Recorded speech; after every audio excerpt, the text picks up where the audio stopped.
beast. What's in it? What do you got? 350. 350? Yeah. Yeah.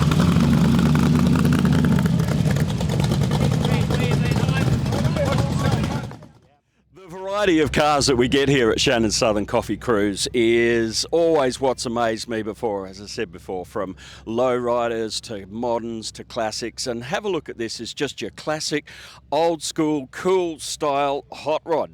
This is where it all started, you know, back in the very early 50s. What was really happening were people were coming back from war and they're wanting something to do and spend their money on, so they started getting old cars and modifying them and turning them into hot rods.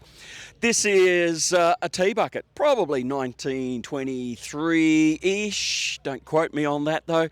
And have a look at the old rat rod style about it as well.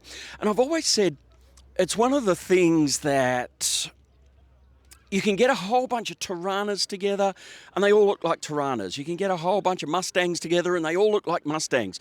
But you get hot rods together, you can get a whole bunch of T-buckets together and they're all going to be different, because hot rods are all about expressing your own style and your own personality. And this has got all those classic hot rod touches, but the rat rod style and everything about it just means this is something that you can get in, you can drive, you can have a whole bunch of fun, and you don't have to worry too much about the world.